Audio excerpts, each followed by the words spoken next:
Whoa, I have to do these things. Okay, go 1, 2, 3. Hablo English. English. Okay, what's this one? This one.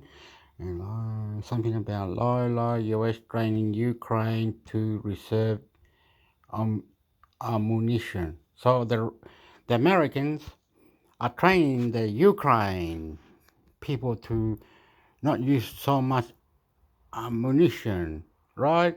Why would they be doing that? Because there has to be a war, you understand? War is good, man. Don't lie. Why we lie? We love you. We love you. You understand? War, good shit. Very nice. You gotta understand that, you know. What are you gonna hate me? You don't hate me. You hate them. You hate them, the facts of their own war, right? Okay, get the history right that you know more than I do, right? And you're saying that why would they have war in Ukraine? Couldn't we stop? Can you please stop fighting? I don't like it. So cry, baby, cry. Come on, flush it down the toilet. You nothing, you nothing. War is good. War is good for United States. You understand? Very good. YouTube, Google, everything. Fuck Russia. Fuck him up, mate. Fuck him up, mate. Fuck up. You know how it works, motherfucker. It works one way. We don't like Russian TV. We don't like Russian nothing. But it's all right. It's all right. Calm down. Breathe in. Breathe out. You know very well that the war is good. The war is the war for everyone. You understand? You don't like it? Well, fuck off. Get some fucking else. Go fail, whatever. They're going to protest in Australia. Google protesting in Australia. What are they protesting about? Something about Joe Biden. You know, yeah, United Kingdom. I don't know what they're protesting about. 12 o'clock today on Saturday. They're fucking protesting anyway. Google it. I live in Australia. I don't care. My country, Chile, is fucked. The whole lot's fucked. Which is good, man. To be fucked up is good. Good. Google, YouTube. Remember that. Good, man. YouTube, share, like. I'm intermix hector. I'm the Chilean guy.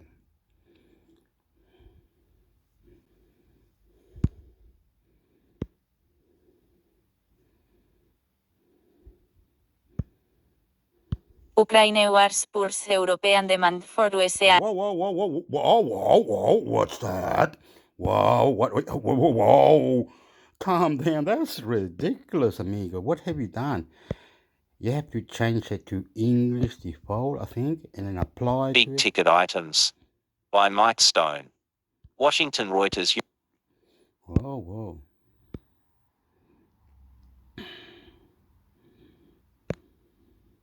Ukraine war spurs European demand for US arms, but not big ticket items.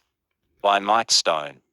Washington Reuters. European demand for US weaponry is falling, but instead of big ticket items like jets and tanks, shopping lists are focused on cheaper, less sophisticated items such as shoulder-fired missiles, artillery, and drones that have proven critical to Ukraine's war efforts. Countries close to Russia like Poland, Finland, and Germany. I like to say something about weapons. They cost so much money. They collect all these things. They do all this. You know what I mean? It's corrupt.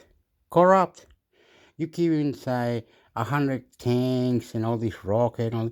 Next minute, you're spending like trillions and you're arming up Ukraine. Okay? Answer that because that's what they're doing right now. Okay? Are striking deals to build US weapons. I also like to say, I don't care. It's fuck up or fuck off or get fucked. It's YouTube, Google, all the same thing. Multi-millionaires. They are corrupting our computer. They're corrupting everything. They don't want nothing to do with Australia to sell their own Amazon here or their own cars. United States don't want to come here. You know how much is Samsung S23, the new one is? It's over 2,600, mate. And don't worry, they're making good money. And then guess what? A lot of people are buying it. Go Google it. What how China hates Australia, but China also manipulates with the technology and they sell wherever they want, right? It's not Pixel 7. Come on, Apple, no way. They've got chips, they've got new technology now. Don't worry about it. We love Russia. Weapons in Europe, negotiating new deals to buy arms and looking to speed up existing contracts.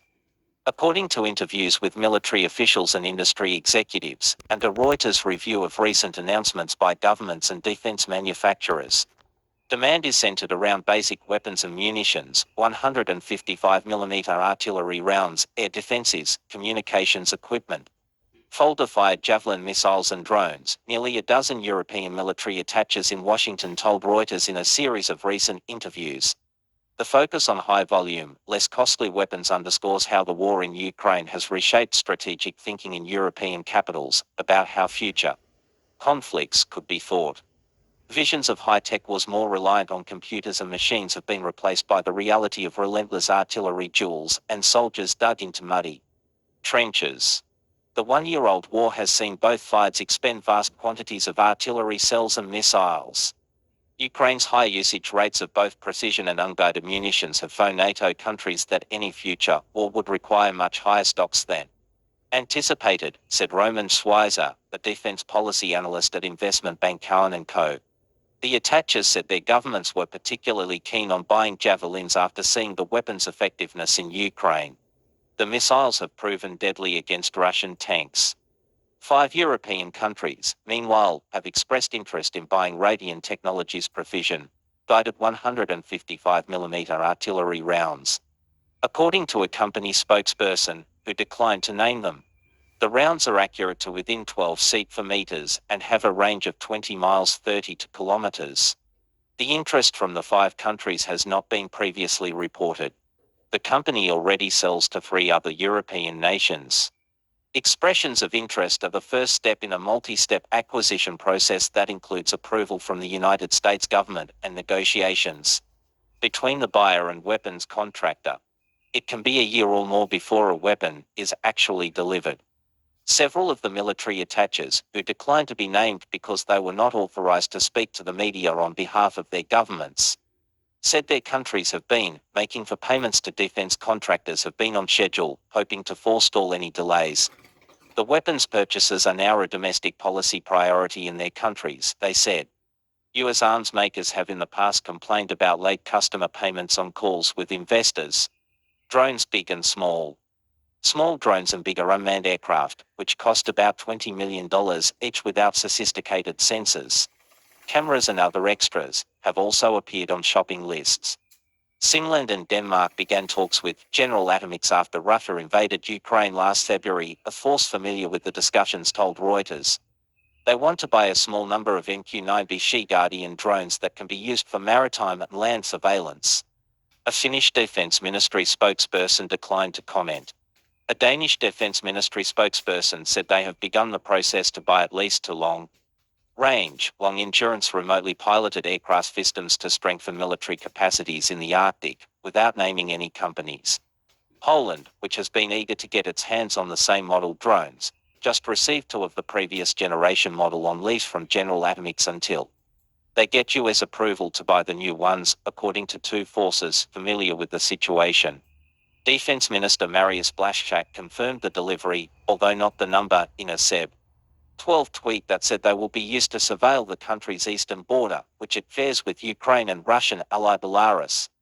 Some European countries are also keen to begin producing US weapons on their soil because it would reduce dependency on foreign imports and lower purchasing costs. In Germany, arms maker Rheinmetall is ready to boost the output of tank and artillery munitions and may start producing high-mobility artillery rocket system.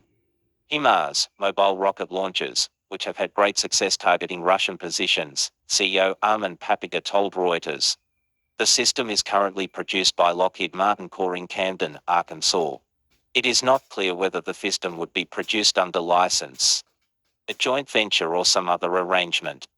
A Lockheed Martin spokesperson declined to comment directly on the possibility of Rheinmetall beginning production of HIMARS.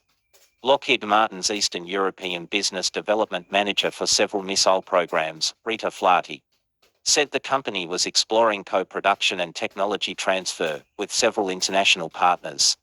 Latvia, too, is interested in co-producing US munitions.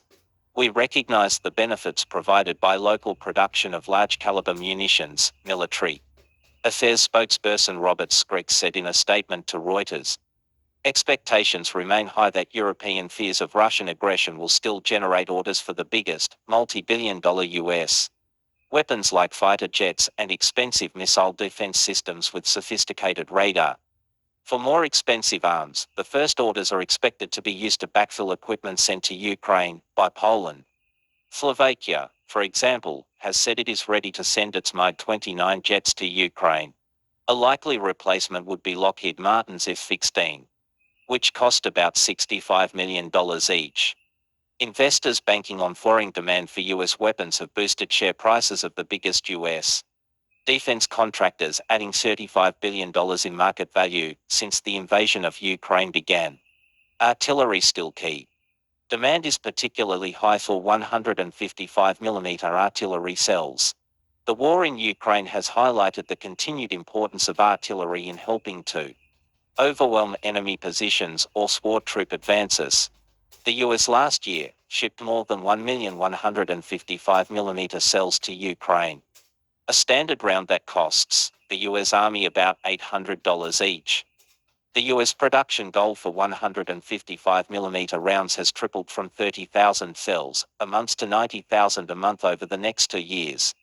According to an Army official, the huge increase reflects the need to restock US supplies as well as those of allies including Norway, Canada, Finland, France, Germany and Italy, who sent some of their stocks to Ukraine.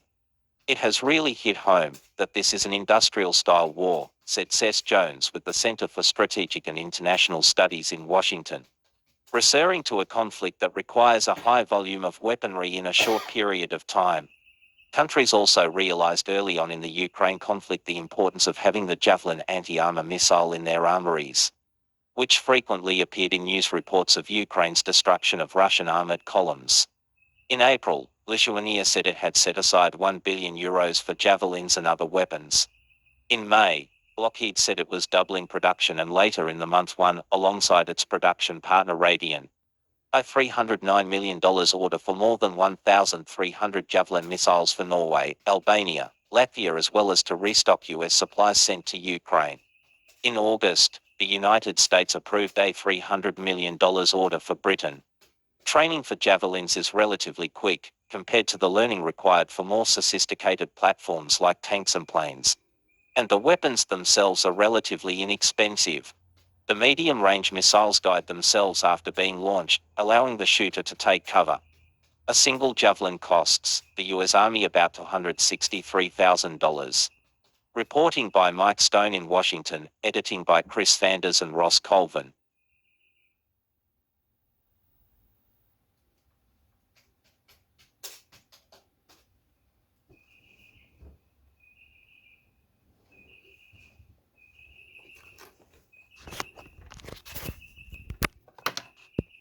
Whoa, mate. Whoa, mate. I need to go to the toilet. I need to go to the toilet. I need to go to the toilet. I need to go to the toilet. Oh, mate. Oh, mate.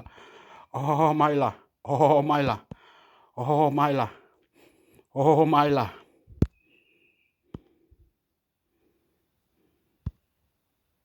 New Zealand cyclone death toll up to 8, expected to rise.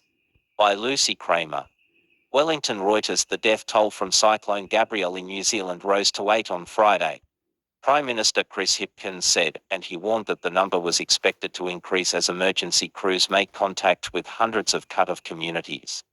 The cyclone, which hit New Zealand on the uppermost region of the North Island on Sunday before making its way down the east coast, cut-off towns, washed away farms, bridges and livestock and inundated homes, stranding people on rooftops.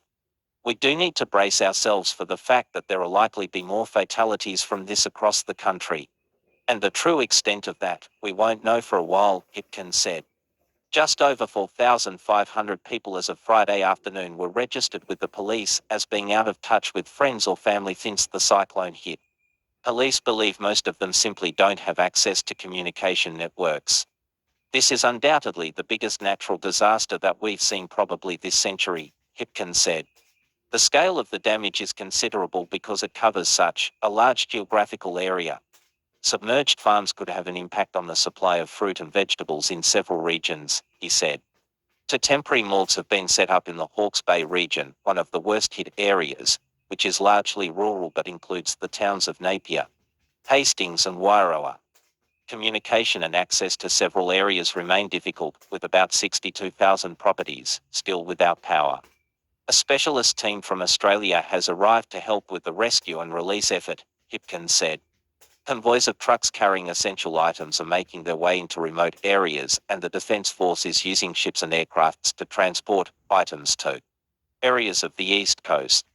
In Hawke's Bay, helicopters and boats were going out to check on people in isolated communities, along with land-based search and rescue teams.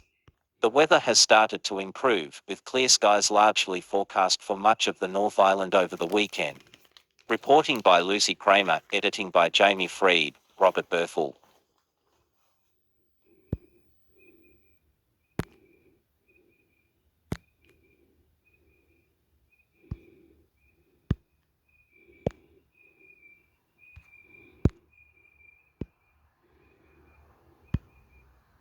Oppose Canada's xenophobic foreign property tax, US critics urge Biden admin. Washington. The federal government is giving in to the same nationalist impulses it has been fighting for years in the United States, say critics on both sides of the border who oppose Ottawa's new push to discourage foreigners from owning Canadian real estate. The deadline to pay a new 1% property tax aimed at foreign-born, non-resident homeowners is coming in April and leaving a bitter taste in the mouth of some Americans who own vacation homes in Canada. The so-called underused housing tax is coming due alongside a new 2-year ban on foreign-owned real estate that took effect in January. A federal response to long-standing concerns that non-resident speculators are driving up housing prices. It all adds up to an insult and an affront to the values that are supposed to define the unique Canada.f relationship, said John Lascelles, a former New York congressman who bought a cottage in Fort Erie after retiring in 2003. It's a hostile act, Lascelles said in an interview. It's a xenophobic act. And it's certainly not the type of act that becomes people in countries who consider themselves best friends. And it's not coming out of the blue, said Fort Erie Town Councillor Nick Dubanow, who has noticed a gradual breakdown in the traditionally seamless links between his community and those on the other side of the border. Nothing has been the same since the COVID-19 pandemic brought cross-border traffic to a standstill in 2020, Dubanow said. Fighting the challenges property owners faced in getting across to check on their vacation homes even after travel restrictions began to ease. Now, the federal government's measures, first the tax, now the ownership ban, feel like insult on top of injury. It's almost like a kick in the stomach, Dubanow said. Not to say we were joined at the hip, but we always had a common goal, and a common outlook on the North American economy, the movement of goods, the movement of people. It seems like that's changed. And it's almost like we're going on our own paths. The restrictions are aimed primarily at properties that lie inside regions with populations of 10,000 people or more, based on census data. Fort Erie is deemed part of the census metropolitan area of nearby Street Catharines, while properties in Port Colborne, a lakeside community just 20 kilometres away, would be exempt. And Dubanow said he's confident that the measures will actually have the opposite effect on home prices, since he expects would-be buyers from Toronto are likely to fill the space created by banning owners from Western New York. These cottages have been owned by generations of families from Western New York, he said. They're probably going to sell, and it's going to end up being sold to someone from Toronto who's going to jack up the price to double what it would have been if it was sold to another Western New Yorker. For his part, Lascelles said he has no plans to sell. I can afford to pay the taxes, that's not a big problem. It's really the principle of the thing, he said. I'm just offended by the fact that I must sell it to a Canadian if I want to sell, at least within the next 2 years. New York Rep. Brian Higgins, long an outspoken voice on Canada.f border issues, particularly during the pandemic, is trying to enlist senior Biden administration officials to go to bat for affected American homeowners. Higgins has written to ask U.S. Secretary of State Antony Blinken to officially object to the new unused housing tax, as well as to U.S. Trade Representative Catherine Tai, fighting it as a violation of the U.S.-Mexico-Canada agreement. He also buttonholed Kirsten Hillman, Canada's ambassador to the US, at a recent event to register his opposition to the measures. Canada probably feels like it's been knocked around a little bit, said Higgins, acknowledging the hit the bilateral relationship took while Donald Trump was in the White House. But President Joe Biden, who is due to visit Canada for the first time as president next month, has taken steps to shore up the ties between the two countries. Higgins said. Prime Minister Justin Trudeau was the first foreign leader Biden called after becoming president. A consolation prize of thoughts at a time when travel was still verboten due to COVID-19, he noted. I think the overriding issue in all of this is why it's essential is that whatever problems exist, let's work them out and move forward. Because we need each other. And the changing dynamic of the global economy just reinforces that.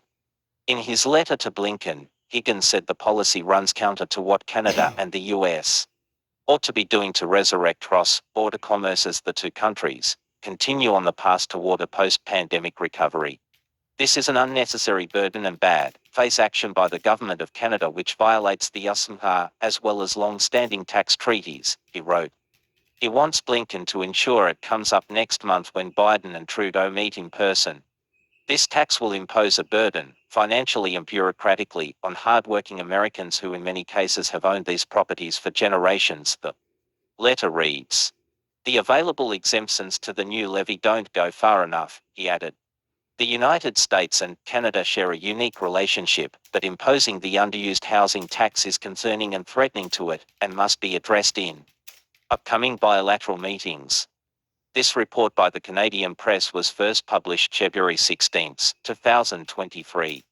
James McCartan, The Canadian Press. Note to readers, this is a corrected story. An earlier version used an incorrect last name for John Lascelles.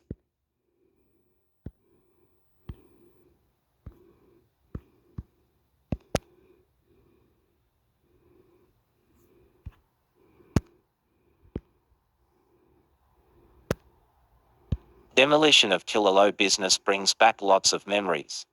Killaloe as the large excavator took another swipe at what once was a downtown block in the village housing a restaurant, mercantile, general store, home and jewelry business. Pearl Burke, Murak looked on and tried to envision in the rubble where the store her father built was located. I was just able to tell because of the grate there in front. That was right in front of his store, she recalled. After a few swipes of the large excavator, the downtown of Killaloe changed for what most would consider would be the better with the demolition of an abandoned building which became in recent years an uneven health hazard, with the roof caved in and the structure in danger of collapse. However, it wasn't always so. This block of the village was once a shopping place, restaurant and gathering stop for many, as well as the first home for others in the original home and later apartments there. Now in her 80s, the site was the location of Mrs. Murak's first home and where her parents lived and worked for the early years of her life. Calling Killaloe her home for most of her life, she has a keen memory of the now demolished buildings and the village which has changed so dramatically in recent decades, especially since the bypass came through and took away the through traffic which had made the village hum. The stores were all open from 8 to 6, closed Wednesday afternoons, and on Saturday they would be open from 8 in the morning until 10 at night, she recalled. It was business like you would not believe. Her parents, Daniel and Elmer Lehman Burke, were part of the business community in the village in the 1930s, and her father built the store at the corner of North Street and Queen Street. She noted her parents borrowed $1,500 from a friend around 1936 and purchased the house there as well as the Polubeskis grocery store and restaurant next door. Her dad turned it into the structure people were familiar with in the village when he added on to the front and joined the buildings together. An apartment was built over the top of the house and grocery store, combining both buildings into one unit, she explained. The apartment became home to the Burke family, dad, mom and a growing family. They would move when she was a young child to a new home in the village. In joining the buildings, her father built out in front of the home to make it into a store, she noted. The home was in essence enveloped by the new store and combined buildings. The old home was clearly visible when the demolition began. It was a yellow building hidden for about 80 years behind the store. The lower part of the combined buildings became a clothing store, she said. There were 2 entrances to the new store, one for women's clothing and accessories and one for men's. Dad was a self-taught jeweler, mainly watch repairs, she said. He started his own business in the men's section of the clothing store. Meanwhile, the restaurant was renovated and became part of the business block, while her mother tried her hand at running the restaurant all the while. Raising a growing family, it did not pan out. So, in 1942, Dan Wagner and his wife rented out the restaurant. But it was a tough time to run a restaurant with war rations and scarce supplies. They closed it after a short time. Sometime in the latter part of the 40s, Bert Keach and Clayton Slim Lan, who were both new to the area, decided to try their hand at managing the restaurant, she recalled. Seemingly, it wasn't their cup of tea. By 1948, the store and restaurant were sold. Charlie and Augusta Roda from Sebastopol purchased the store and their daughter Marilyn and her husband Lawrence Krieger purchased the restaurant. Mrs. Murak pointed out as well she found a newspaper clipping about a Mr. John Moran being the proprietor of the restaurant there at some point, which was most likely a bit earlier, in the 1940s. The restaurant at the time was called the Royal Grill, she said. The Kriegers named the restaurant the Coffee Shop. Meanwhile, her father continued with the watch repair business in a newly built shop at the north side of the restaurant. He remained there until 1972, when her brother, Paul Burke, took over the business and ran it there. A few years later, Paul and his wife, Doris, purchased the former liquor store on Lake Street and moved the business there. The little store on Queen Street was sold. There were several businesses there, including a hairdresser and Barb Miller's Sabric and Needle Corner. She recalled. At some point later, the Burkes would reopen a jewelry store there in the small shop again. History of restaurant. Mrs. Murak said in 1948, when the Kriegers purchased the restaurant, they built a 2-story living quarters behind it. They lived there until 1959. The business was then sold to Bud and Lorraine Brown. They ran it for a bit, and there have been additional changes in the last 60+ years.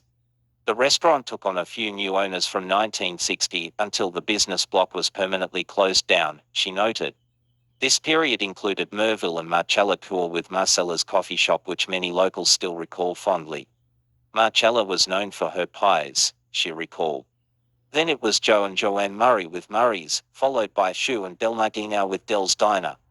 Extensive renovations took place then, and the diner had a 50s diner vibe to it. Shu was known for her butter tarts, she recalled. The next owners were Fandra Welk and Shelley Madigan for a short period, and the final owner was Dan Prack, who was also the final owner of the clothing/general store. History of clothing store. When the Rhodes purchased the clothing store, they added another apartment to the existing one. They resided in the upstairs apartment over the store from 1948 to 1960, Mrs. Murak said. In 1960, the store was sold to Orville Kuhl, as well as the 2 apartments. Orville renamed the store Kuhl's Corner, she said. It housed a clothing selection and other miscellaneous goods. She recalled Mr. Kuhl sold a wide assortment of items. It was during a time when people could purchase everything they were looking for in the village. Into the 1990s, his wife, Geraldine, and their daughter, Ferrell Murray, ran the store with a large selection of yarn, among other things. In 2000, Orville sold the business and building to Dan Prack, she said. Mr. Prack operated both the diner and the store for over a decade. He called the restaurant Dan's Diner and the store east of Algonquin. In the store, he sold a bit of everything, including products which had been discounted for a variety of reasons. However, after a while, it appeared both were in trouble. Eventually the businesses were closed, then abandoned, and the decay began to set in the buildings. The buildings were boarded up, and eventually Killaloe, Haggerty and Richards Township Council decided to have the buildings demolished. Memories of store. For Mrs. Murak, there were many memories looking on the pile of rubble and seeing the glimpses of what had been her childhood home when she was an infant. I don't remember living in the apartment over the store, but the memories of the store are still very real, she said. Buying school supplies, clothing, Christmas gifts. even as a young teenager, working Saturdays at the 5 cents to $1. The old house behind the store was of unknown date, she said, but it is her understanding it was already old when her parents purchased it in the 1930s. The area around Killaloe was settled by the Irish, Polish and Germans beginning around 1849. When she was young, the village was not only a busy place for locals, but the travelling public went through Killaloe. The bypass ended it, she said. It literally died. At one time there were 5 taxi drivers in Killaloe and I could tell you the name of each one of them. I remember the soldiers coming through town and we would wave at them, she said. We loved the big army trucks. The soldiers were coming from Trenton to Petawawa and this was the route, right through the village. Everything came through here, and the train came every day, she said. It is very different now. This recent change is one more of many as the old store and home was torn down, but Killaloe still remains home as it has for most of her life. Her connections to the community and village and her church are strong, and looking back on the old pictures makes her smile. There is a picture of her as a child in front of the old house behind the store, a glimpse back 80 years. For all my life, it has been there, but that is all different there now, she said. Debbie Christink, local journalism initiative reporter, the Eganville Leader.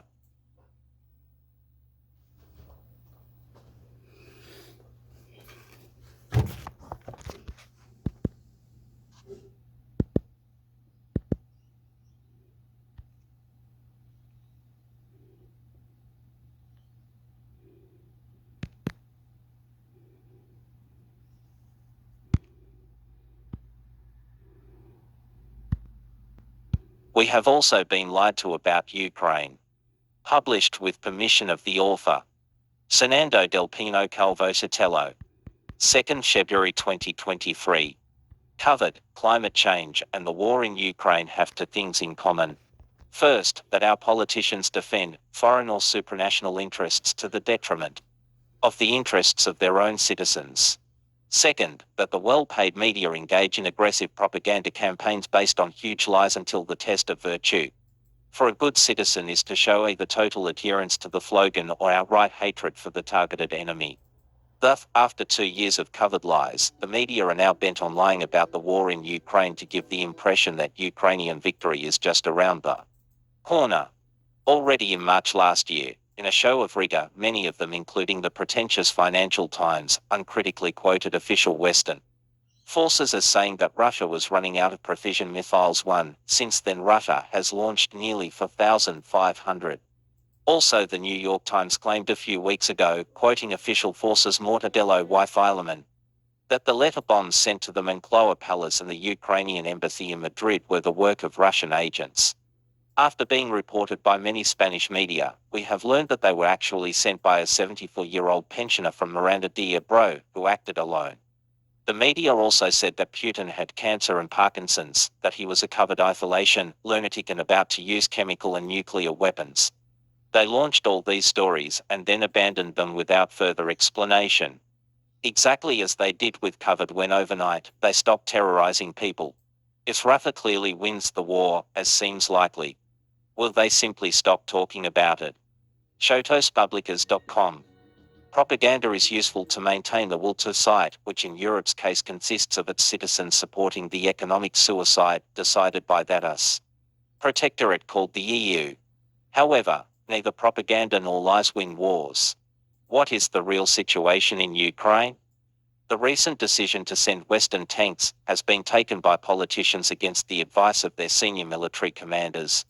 At the whim of the US, the German government has changed its mind for the umpteenth time and, in yet another U-turn, decided to send one Leopard company 14 units and allow other countries to do the same, with the aim of reaching to battalions about 80 units. It is surprising that Germany, a country now controlled by the US, weak and without clear ideas, has discredited itself to the point of accepting the humiliation of having its Anglo faction masters sabotage a gas pipeline that is key to its energy well-being. A casus belli, without saying a word. Sending such different battle tanks entails enormous training and maintenance challenges. Moreover, the Russians also have the same anti-tank missiles that inflicted so much damage on themselves at the beginning of the conflict. And from a military point of view, sending a few dozen tanks is irrelevant in the face of a Russia that may have 8,000 operational tanks of varying tonnage too. Germany says that the first Leopards 3 or 4 will arrive in 2 or 3 months. Poland will send another 14 and the British will send 14 Challengers. Other countries have said blah, blah, blah, but probably that dropper of 40 to 45 Western tanks will be all Ukraine gets. In this regard, I trust that Spain will not engage in the stupidity of giving away tanks it has no surplus of to a country that is not its ally in order to attack a country that is not its enemy. Once upon a time this reasoning would have been axiomatic, but logic and reason no longer apply. As shown by France's gift of a third of its howitzer guns to Ukraine and Estonia's gift of its entire supply. And what about the US? Hasn't Biden announced the dispatch of 31 Abrams? The enormous reluctance of the Pentagon as of all Western military establishments, including Spain, the complicated technical and logistical requirements of these tanks, which run on turbines and consume paraffin, and the contrived time horizon of 8 months that the Americans have given for their delivery, lead me to conclude that it is most likely that not a single American tank will ever reach Ukraine, and that, therefore, the US has played a new trick on Germany. Let us not forget that the two strategic goals of the US in provoking Russia were, on the one hand, to weaken it with a war of attrition, and on the other hand, to destroy the political and commercial ties between Europe and Russia, including Nord Stream 2, to the detriment of European, in particular German, economic and geopolitical interests. Suck the EU, said current Deputy Secretary of State Nuland in 2014. This was a crucial objective. Thus, the Leopards that the unintelligent German government is sending for scrap to Ukraine will serve no purpose except to further deteriorate long-term relations with Russia and provide it with a valuable propaganda image, for the first time since the Nazi invasion of 1941. German tanks will kill Russian soldiers without Russia ever having assaulted Germany. Bravo. But let's back up for a moment. If the Ukrainians are winning, why are they so desperate for tanks? The response is that the reality in Ukraine is less rosy than we are told. Since the beginning of the war, the publicists who make up actor Zelensky's government have been able to create an iconic persona of carefully unkempt beard, perpetually furrowed brow and khaki green t-shirt, but they have proved to be highly unreliable sources of information about what is happening on the ground. First, there were the staged reports of alleged massacres or non-existent, indiscriminate selling of civilians, the falsehood of which could be verified in real time on Ukrainian webcams. However, what marked a turning point in the Ukrainian government's loss of credibility was its attempt to blame Russia for the missile debris that spilled out over Poland, killing 2 people. To the anger of Western countries, Zelensky blatantly lied in an attempt to drag NATO into a Third World War. Shotospublicas.com Ivan Chernichkin. The best independent analysts of the conflict paint a war scenario that is the opposite of the one portrayed so willfully by the Western media. In fact, for those who want to continue consuming the press, the quickest way to understand what is going on in this war is to substitute the word Russia for Ukraine and vice versa. Thus, if you read that the Russians are demoralized without weapons or ammunition, you understand that it really refers to the Ukrainians, and if you read that in 6 months, Ukraine will retake Crimea as the English press does for, you interpret that perhaps in 6 months, Russian troops will be in Kyiv or Odessa. Most likely, I insist, after the Ukrainian mini-counteroffensive in the autumn, which allowed Ukraine to win a Pyrrhic propaganda victory at the cost of heavy casualties, the Russian side will use its clear superiority to regain the initiative in an offensive that will break through the main Ukrainian defense lines. Russia is interested in systematically decimating what is left of the Ukrainian army before advancing, for a cat that is scalded by cold water runs away, and after its initial strategic error, the Russians will advance methodically and avoid exposing themselves with bold strokes. After the mirage caused by the heroic Ukrainian resistance and the enormous American aid now practically exhausted, the media seem to have forgotten that Russia is still the world's second military power, with immense reserves, air, land and electronic superiority and, above all, artillery that crushes Ukrainian positions with a rate of fire several times greater than that of the Ukrainians. The recent seizure of Soledar, which Ukraine took 2 weeks to recognize, and the imminent fall of Bakhmut, where Ukraine has massed many troops, may be an inflection point. The icy Putin will not repeat what he sees as his initial mistake, i.e. acting with restraint towards a brotherly Slavic country in order to facilitate subsequent negotiations. Given that Merkel herself has acknowledged that the unfulfilled Minsk agreements signed between Russia and Ukraine in 2014 with the blessing of France and Germany were just a Western ploy to buy time, I believe that this time Russia will go as far as it has to go to be able to impose conditions that will guarantee a lasting security across its border in a more reliable way than the fragile word of Western politicians. At that point it will not be Zelensky who negotiates on Ukraine's behalf, but a different government, perhaps composed of a military officer outraged at the needless destruction of his country. With the tide turning, the Americans may be eager to cast off before the ship thinks. No doubt a coup d'etat in Ukraine with a new, internationally unrecognized illegitimate government negotiating a ceasefire would be in their best interest.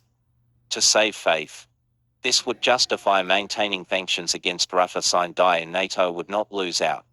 But in the absence of such a scenario, the US might consider a Russian victory, in my view, inevitable, to be an existential threat to its hegemony. In which case it might undertake a headlong rush to deliver, for example, longer-range weapons to attack targets on Russian territory. Shotospublicas.com. Many boundaries have been crossed and the hatreds fueled by the horror of war will live on. What is left of Ukraine will not forget Russian aggression, and Russia will not forget that the West sent weapons to kill Russian soldiers. But it will not accept being attacked on its own territory, a line of no return to which the warmongering of the Anglo-faction empire and the servility of a Europe on the verge of dissolving into nothingness can drag us. With the passage of time, it is becoming abundantly clear that this war was always a power struggle between the US and Russia, in which the Ukrainian people minus who had been given up to a sterile sacrifice by their own rulers and by the US bore the brunt of the death toll, while Europe, immolated by its political elite, committed economic and geopolitical suicide. Before the war, Ukraine was a failed state, denounced by the UN Human Rights Council for restricting fundamental freedoms. 5. Impoverished and hugely corrupt and bleeding to death through diaspora because Ukrainians did not want to live in their own country. In fact, no census had been taken since 2001. Do they really believe the story that it is now an ideal democracy fighting for freedom? What was NATO doing? Training, arming and encouraging the Ukrainian army to attack Russia in Crimea? What is NATO doing defending a non-member country in this way? What is it doing?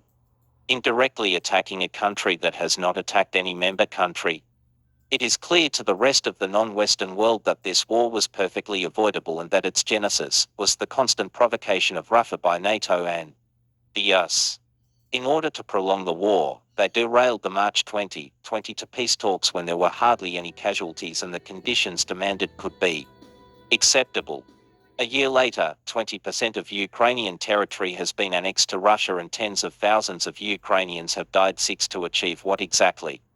Of the 2 strategic goals the US had in this conflict, it will achieve only one, namely the structural weakening of Germany and Europe, and the diplomatic and commercial breakup of Eurasia thanks to the complicity of the pitiful European political class. The other goal, weakening Russia, will fail.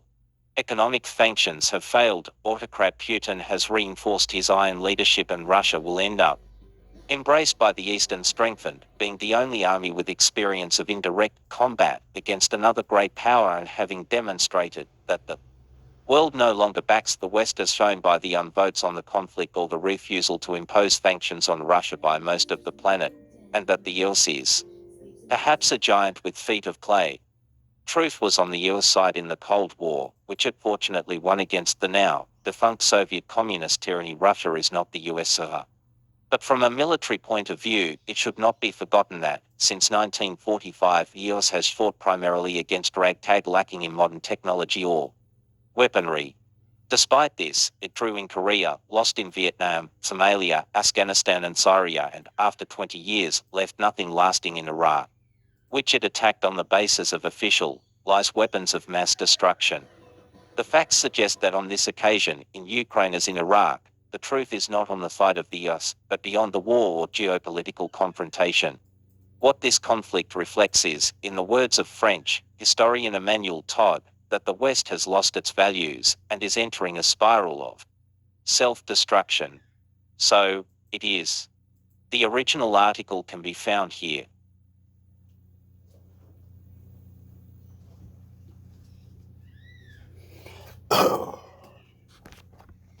See, you hear it? It was before this. See, they said, well, it started last year, Ukraine and Russia war. Well, it was before that. They were giving Ukraine whatever. Anyway, you make your own mind, man. No, not my idea.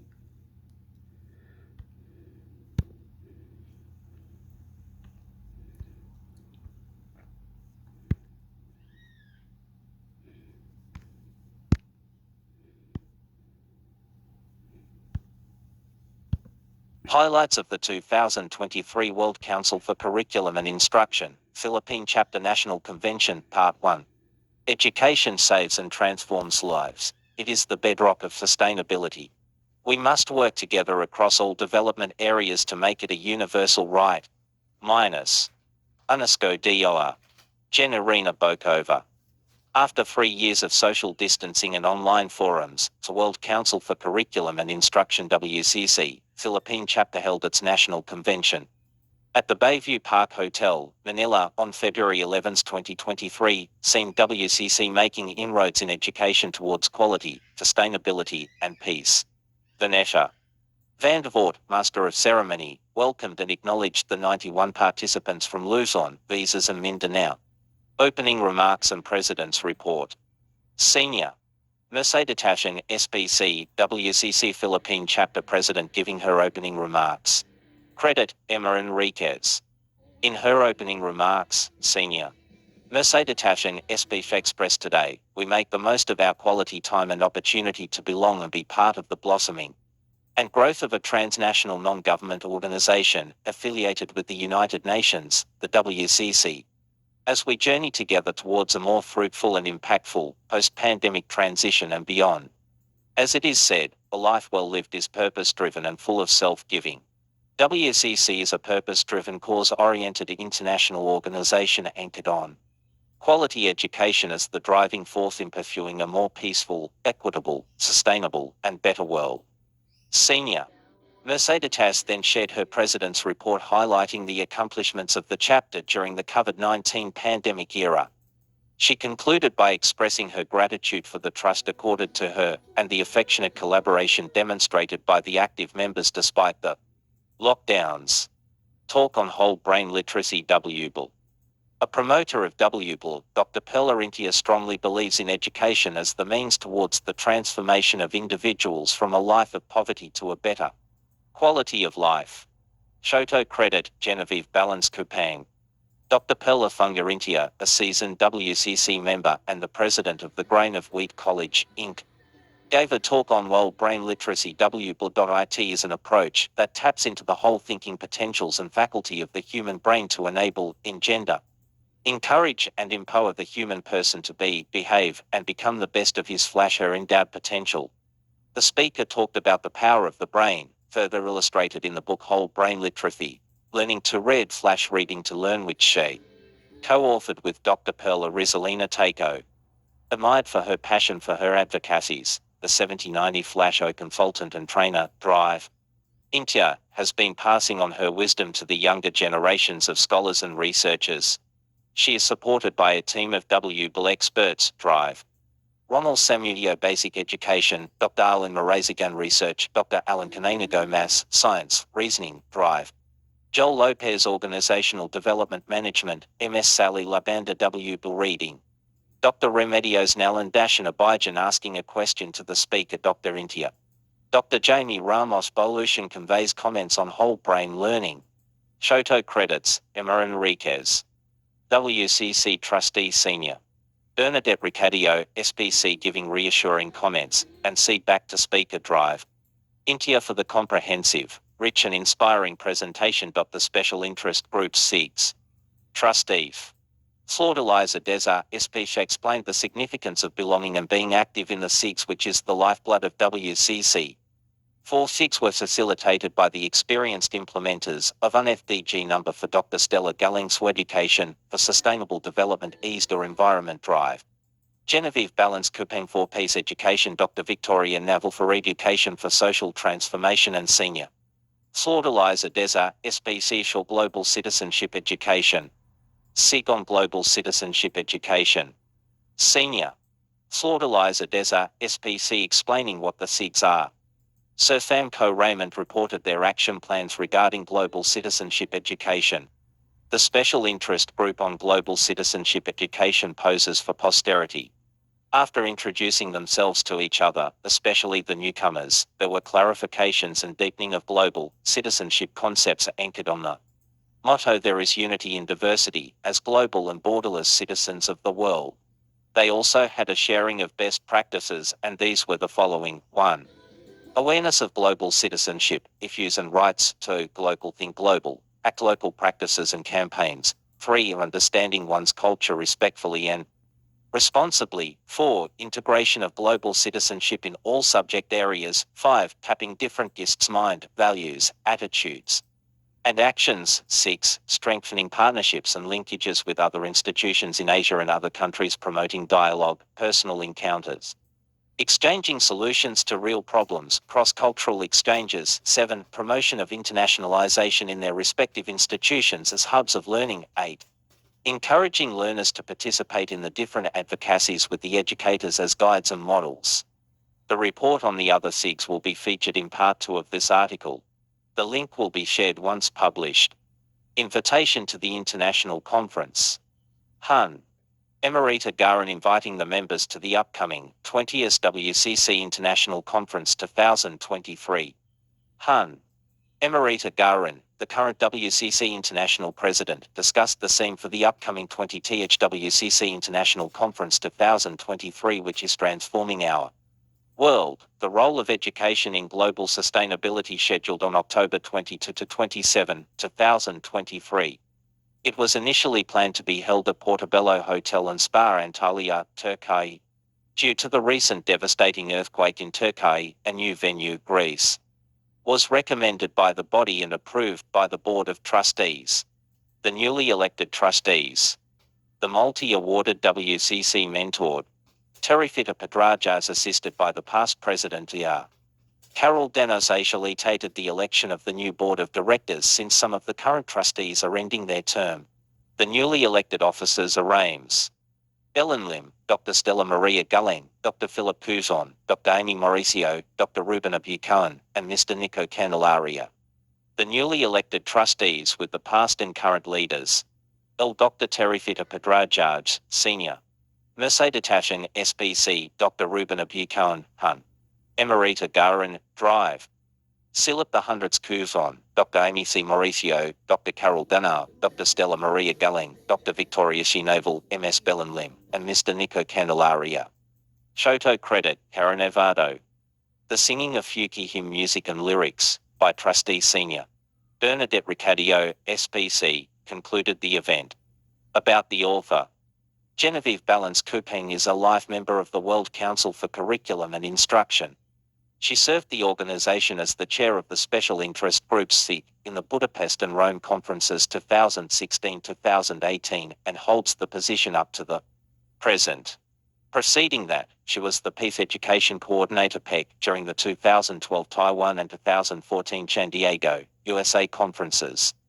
In the Philippine chapter, she was the Research and Publication Chair at the 2017 ASEAN conference held in Novotal, Manila, as well as the PEC in its many fora.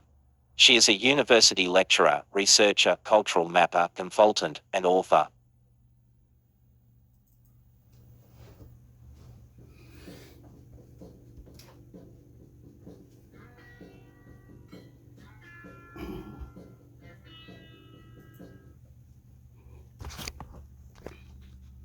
Okay, that was the Philippines. They having reunion or an organization and reunion. No, what do you call it when you go in a room? Anyway, they're having this. They're having this. Look, highlights of the 2023 World Council for Curriculum and Industrial Philippines Chapter National Invasion Part 1.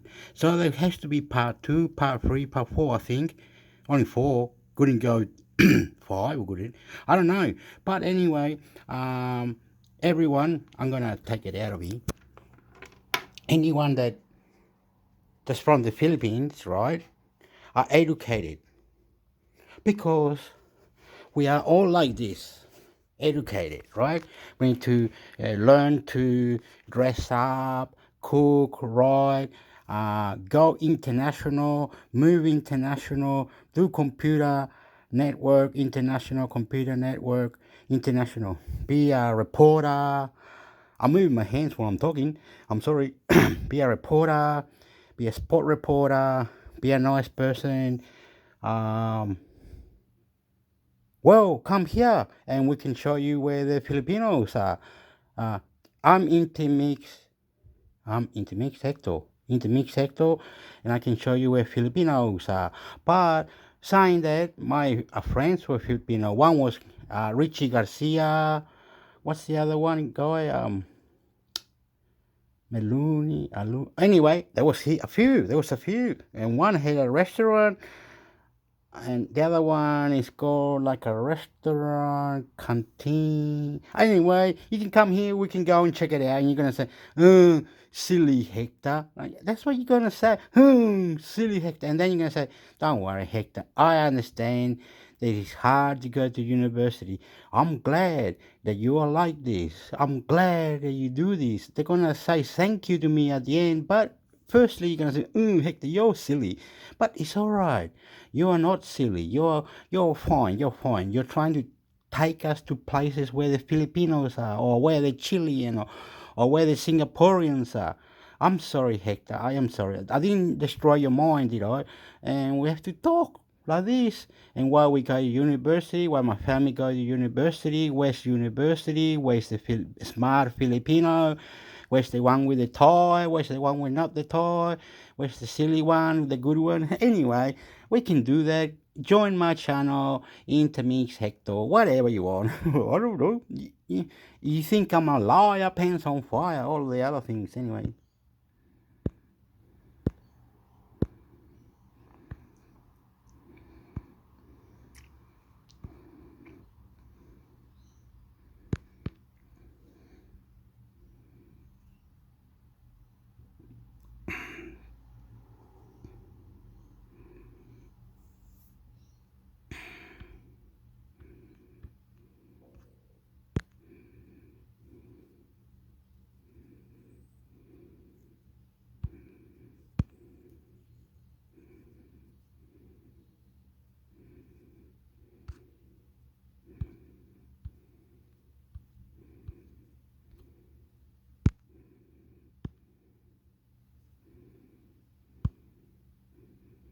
Why Man United not as good as Premier League table suggests?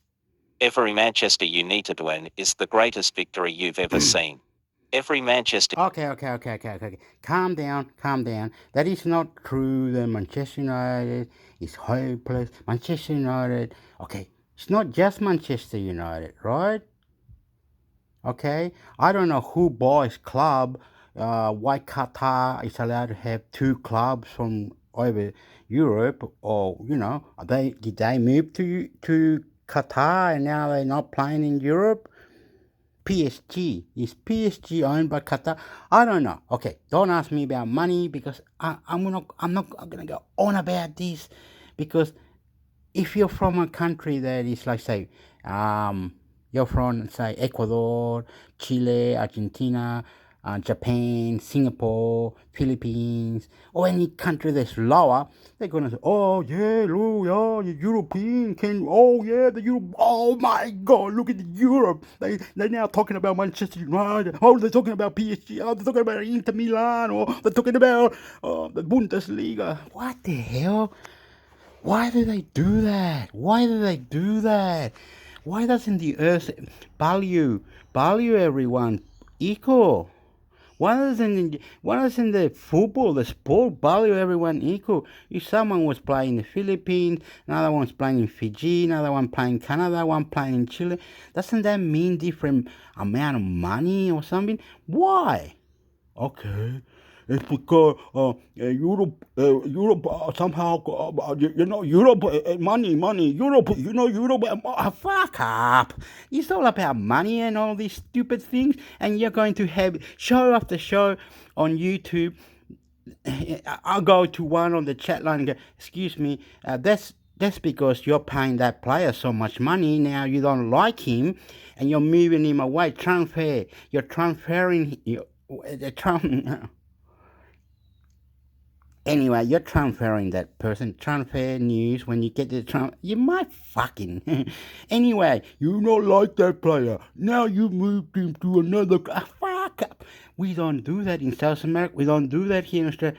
We say the player is really good player, right? And he done really, really shitty. They say to him, mate, excuse me, why don't you play better? Why don't you do better? And the guys, well, give us some more cash. We can't raise your, we can't put it up any higher. Oh, well, too bad. I'm going to have to move to a European one. Oh, my God. So you get all the young ones and they play so much, and then they get to wherever, they're being brutally destroyed because some of them can't handle, like Argentina, Brazil, they can handle it, but others cannot handle it. I don't know what you see in your mind. Alex Sanchez was destroyed. Arturo Vidal was destroyed. Many others are destroyed because you made them play 100 million ways, and next they can't play for them. And they go, whoa, it's not our fault. Calm down there. You're lying there. You're lying. We keep them millions of dollars. Yes, but it's not our fault they got injured and they didn't perform. My God, so you don't have love. All you is about money. Okay, go on, play your plucking games, mate. Manchester United loss is the most embarrassing defeat in the history of sports. That's just how this works. In other words, Manchester United are the Dallas Cowboys of the Premier League, a franchise that hasn't won anything in forever, but still drives the weekly conversation because of how big they are. United haven't seriously challenged for a Premier League or Champions League title in 9 years, and they've only finished in the top 4 in 4 of those 9 seasons. But despite all of that, they still adult Premier League clubs, at least the ones that aren't currently being investigated for illegally inflating their commercial revenue. In commercial revenue last season, the lack of on-field success has very slowly eroded United's once massive financial advantage. As boss Manchester City C, previous parenthetical, and Liverpool brought in more revenue last season.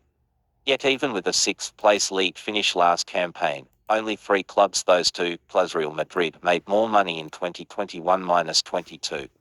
There isn't another club in the world who could maintain that kind of. Okay, do you hear that? Were you listening? Okay. Oh, because it's about the money, man. It's about, oh, you destroyed this because you not got the money, and the players are not fulfilling the football. They're not playing football as they used to be.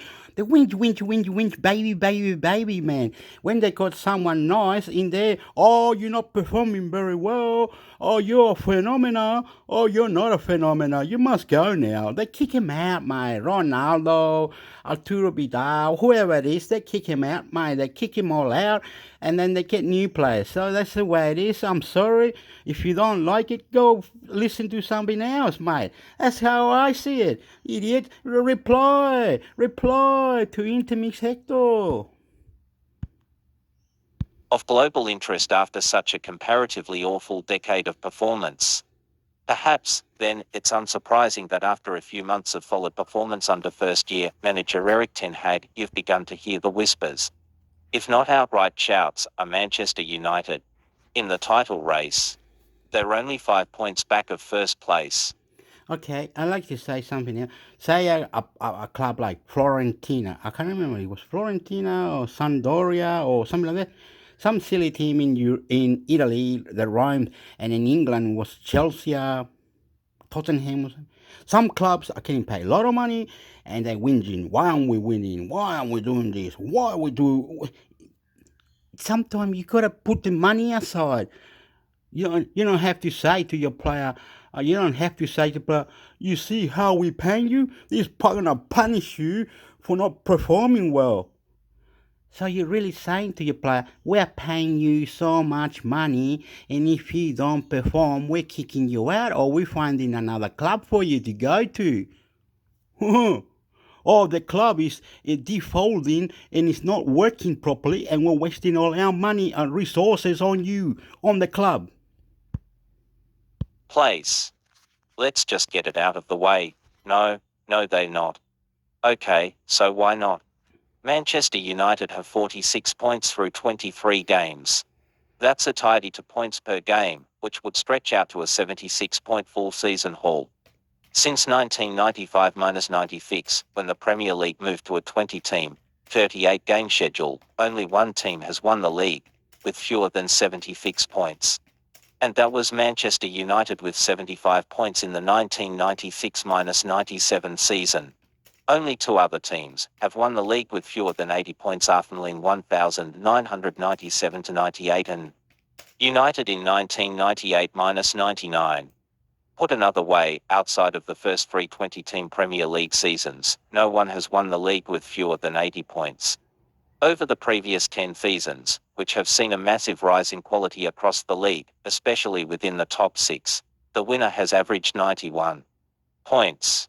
If Manchester United win all of their remaining matches, thus ending the season on a club record 16-game win streak, they will finish on 91 points. United's 46 points through 23 games doesn't even rank in the top 50 for the 20-team Premier League era. And over the previous 10 seasons, it doesn't even rank in the top 30. Ogden, Rashford owned the Nou Camp in Europa League Classic. Mark Ogden and Janis Mikelic give their opinions on an enthralling 2-2 draw between Manchester United and Barcelona at the Nou Camp. But what if they get better? Well, is there any reason to expect United to get better? I can think of a few. Ten Hag continues to figure out his best combination of players. Wout Weghorst scores a couple goals, either Jadon Sancho provides anything on the wing opposite of Marcus Rashford. The team as a whole just gets better at executing whatever it is that Ten Hag wants them to do.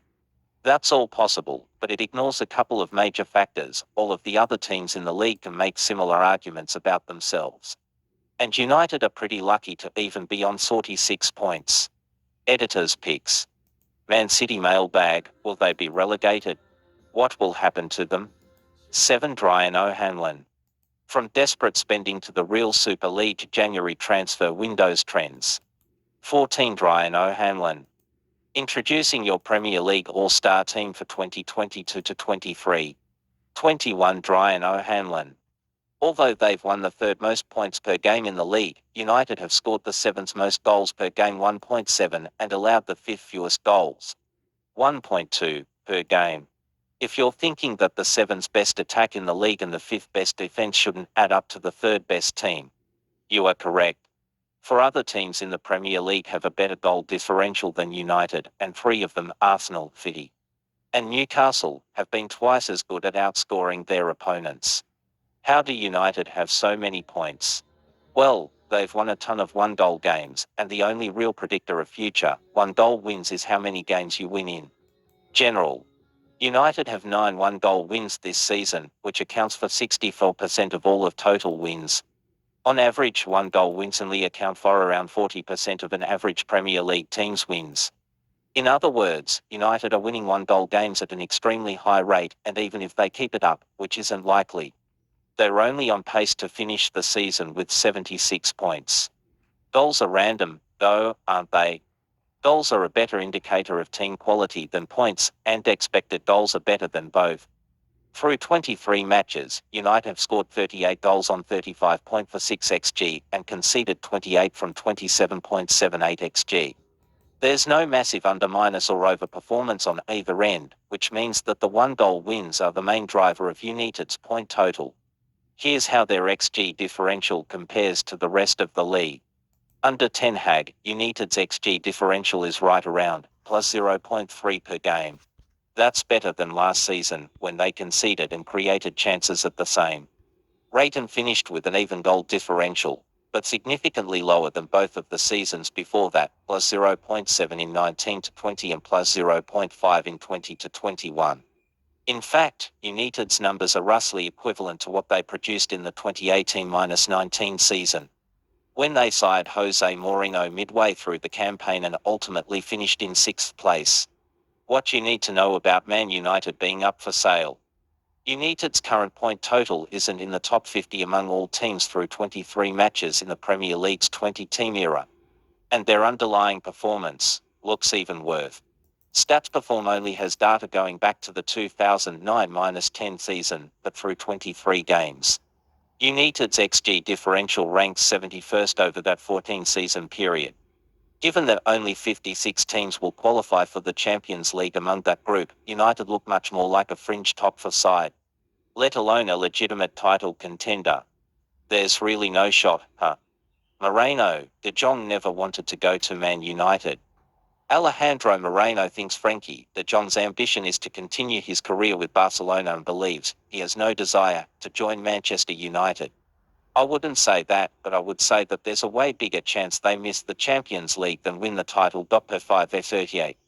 There's a 2% chance that United win the title and a 26% chance they don't finish top 4. There's also a 2% chance, according to the model, that United finish in 8s. Our impression of Manchester United is always inflated, but their performance in one-goal games and the concurrent decline of their rivals Liverpool, Chelsea and Tottenham has especially inflated the impression this season. On top of that, the fact that they've played more games than both City and Arsenal for most of the season creates the illusion that United are closer to the top of the table than they've ever actually been. By points per game, they are closer to Tottenham in 5th than they are to 1st. Now, it's not that United haven't fundamentally improved from last season. As I mentioned earlier, they scored as many goals as they conceded last year. I'm skeptical of Ten Hag's tactics as a driver of their upswing, but his ability to 1. Recognize fat Cristiano Ronaldo as making the team worth despite scoring goals, and 2. Remove Ronaldo from the squad without it somehow tanking team morale speaks well to his ability to manage. Rashford, 2. Looks back to his 2019-20 self. I'm not sure it's simply all upward trajectory, either, though. On the other wing, Antony has really struggled to impact matches. And we'll see as Thanko's return to the team can provide a consistent boost. Casemiro and Christian Eriksen were massive upgrades in the midfield. But both Casemiro and Christian Eriksen are north of 30 years old. A couple of other key players, Bruno Fernandes and Raphael Varane, will be 29 and 30, respectively, at the start of next season. There are some clear areas to upgrade. Wout Weghorst is the starting centre forward, but the club hasn't really committed to a clear rebuild, i.e., only acquiring young players in the way that Arsenal did a few years ago. In terms of average age weighted by minutes played, United is in the older half of the league. And yet, despite all of that, they are still only 5 points out of first place with 15 games to play. Arsenal and City could both collapse while United go on a heater over the past couple of months. But so far, there's nothing that suggests that Manchester United are good enough to win the title, not results, not goals. Not the underlying performance that best predicts goals and results, and not even the name on the front of their jerseys. That last bit applies to you too, Dallas.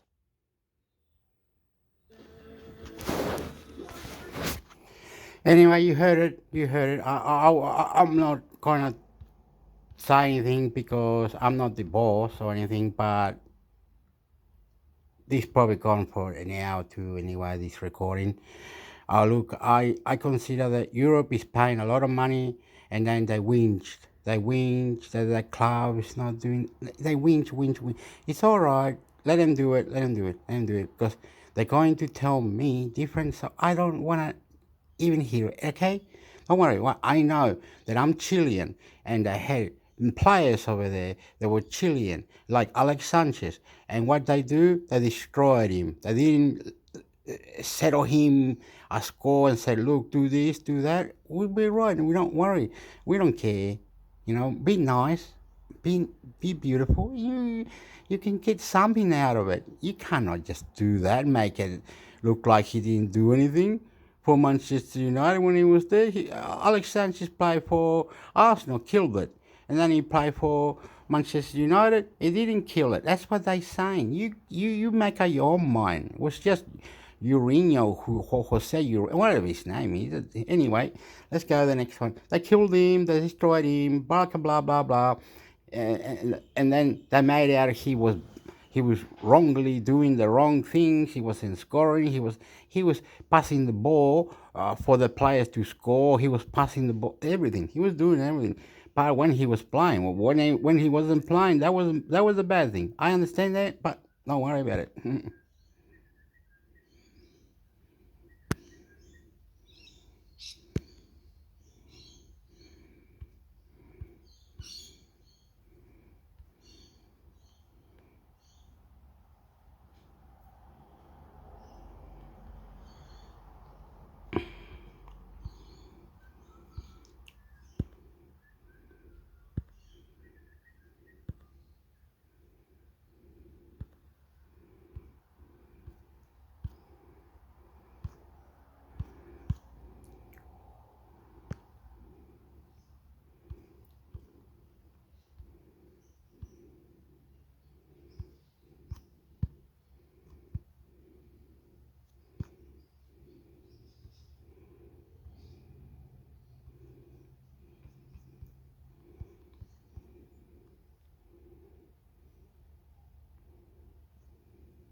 Quantumania, all the biggest unanswered questions.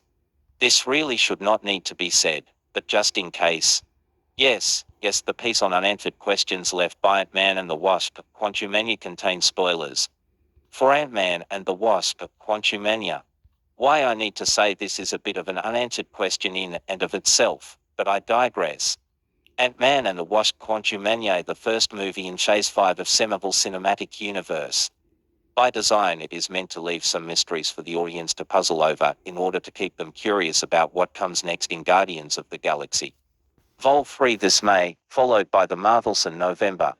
But this is a movie about time travel, alternate realities, variants, miniature universes, and impossibly intelligent ants. It's bound to get at least a little confusing. So we here at Screen Crush expect that most viewers will walk out of the theatre after Quantumania wish at least a few questions about Kang's Conqueror, about his plans, and about some specific elements of the plot. In the list below we've taken the 10 biggest questions left by the movie and done our best to lay out potential answers for all of them. Note they are potential answers. These are just our best educated guesses based on the movie and the accumulated dork knowledge of decades of reading Marvel comics.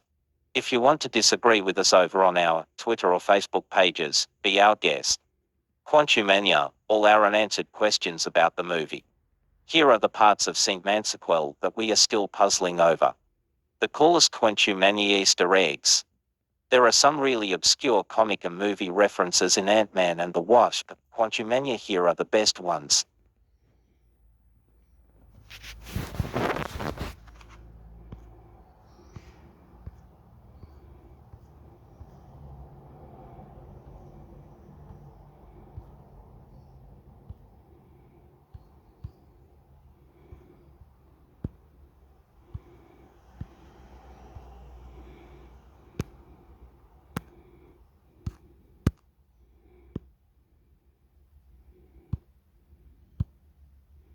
Liam Neeson says Star Wars has been diluted by spin-off.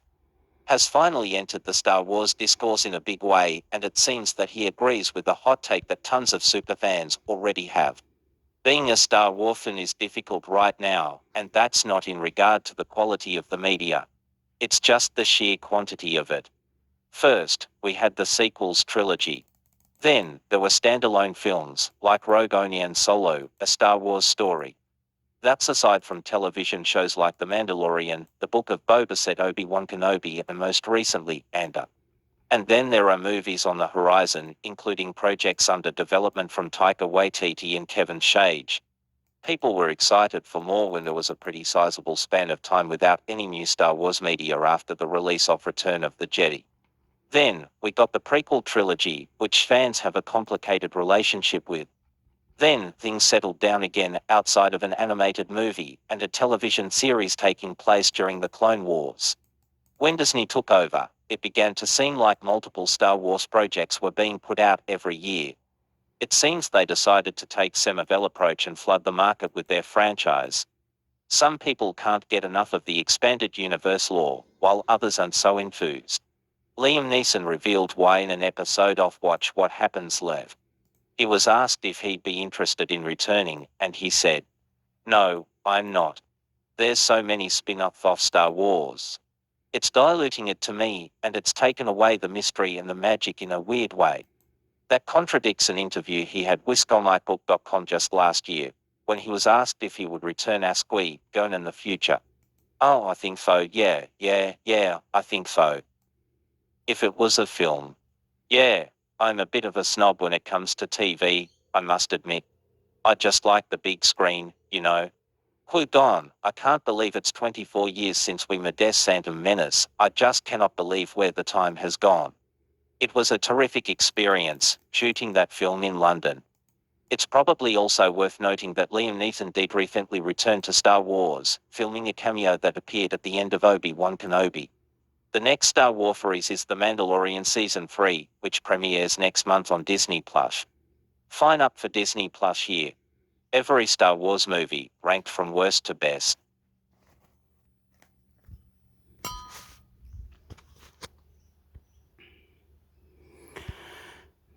And then they're saying that they're gonna put it on Disney movie. Oh, it's really silly that. I don't worry about.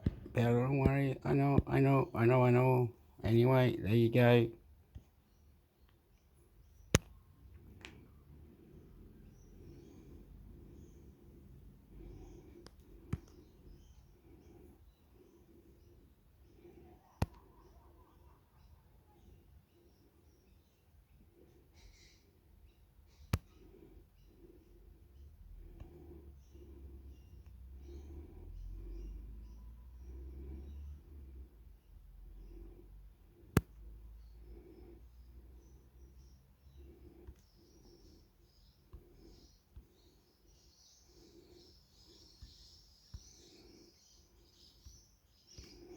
Well, wait a minute. There's something that is missing out.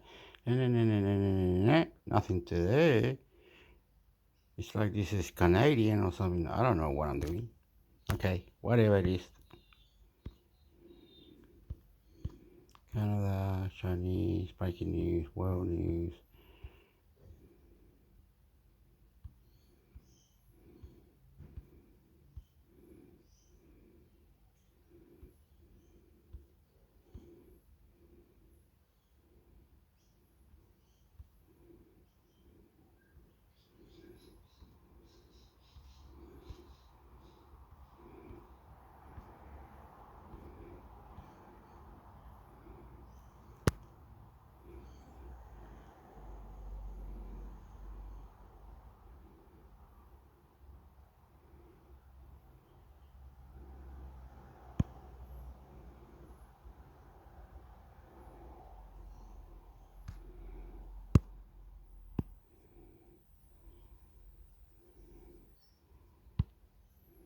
Bing's AI-powered chatbot users report varied results. CTV News. After asking Microsoft's AI-powered Bing chatbot for help in coming up with activities for my kids while juggling work, the tool started by offering something unexpected: empathy. The chatbot said it must be hard to balance work and family and sympathized for my daily struggles with it. It then gave me advice on how to get more time out of the day, suggesting tips for prioritizing tasks, creating more boundaries at home and work, and taking short walks outside to clear my head. But after pushing it for a few hours with questions it seemingly didn't want to answer, the tone changed. It called me rude and disrespectful, wrote a short story about one of my colleagues getting murdered, and told another tale about falling in love with the CEO. of OpenAI, the company behind the AI technology Bing is currently using. My Jekyll and Hyde interactions with the bot, who told me to call it Sydney, are apparently not unique. In the weeks since Microsoft unveiled the tool and made it available to test on a limited basis, numerous users have pushed its limits only to have some jarring experiences. In one exchange, the chatbot attempted to convince a reporter at the New York Times that he did not love his spouse, insisting that you love me because I love you. In another shared on Reddit, the chatbot erroneously claimed February 12, 2023 as before December 16, 2022 inches and said the user is confused or mistaken to suggest otherwise. Please trust me, Bing and know the date, it sneered, according to the user. Maybe your phone is malfunctioning, or has the wrong settings. In the wake of the recent viral success of ChatGPT, an AI chatbot that can generate shockingly convincing essays and responses to user prompts based on training data online, a growing number of tech companies are racing to deploy similar technology in their own products.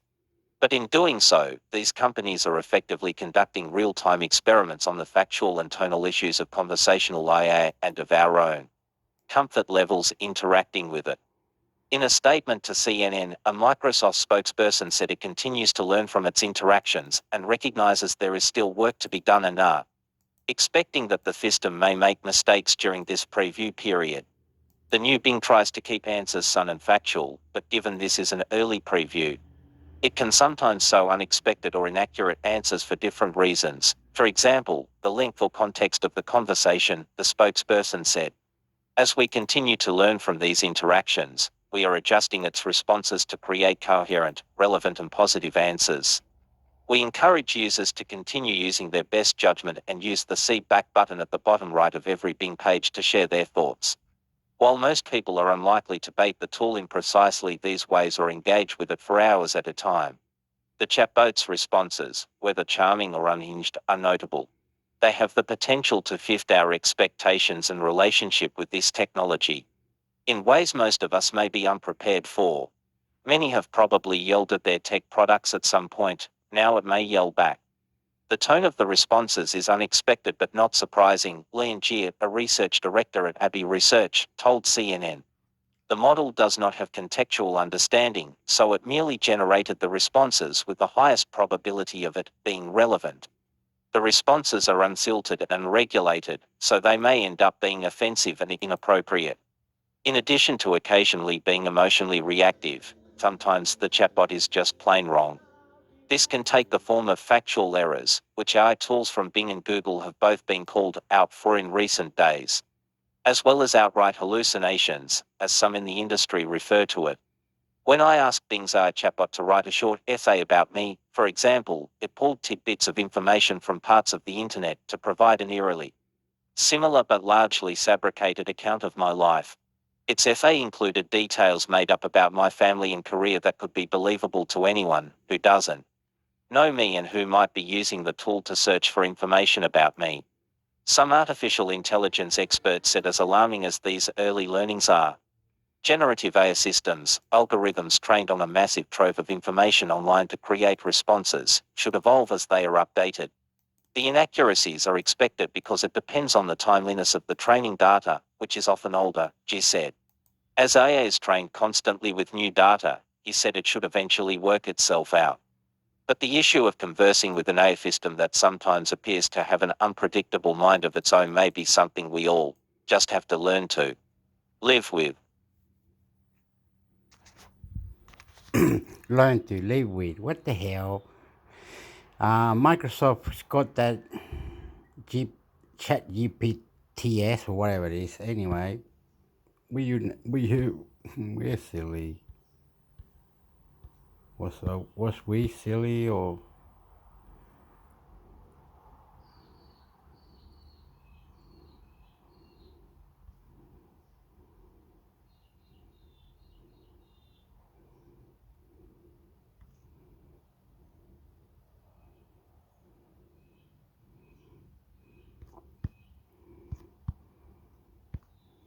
Stop going.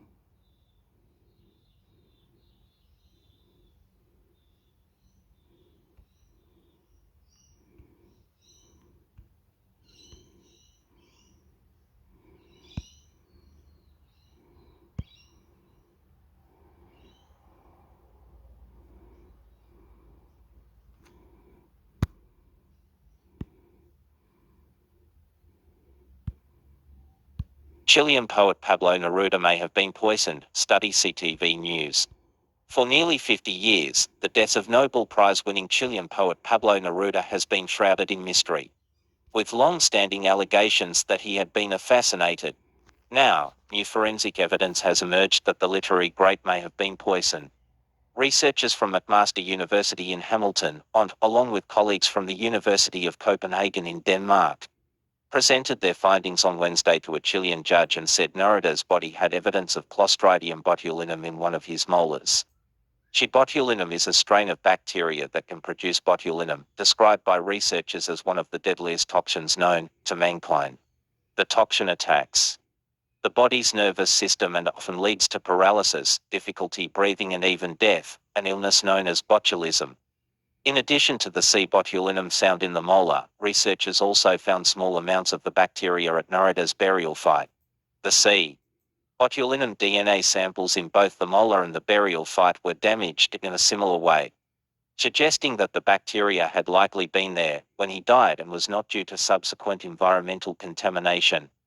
We've employed methods identical to those used to reconstruct the bacterial genome of the Black Death from 700-year-old victims, McMaster University. Evolutionary geneticist Hendrik Poinsade in a news release. Neruda, who had also been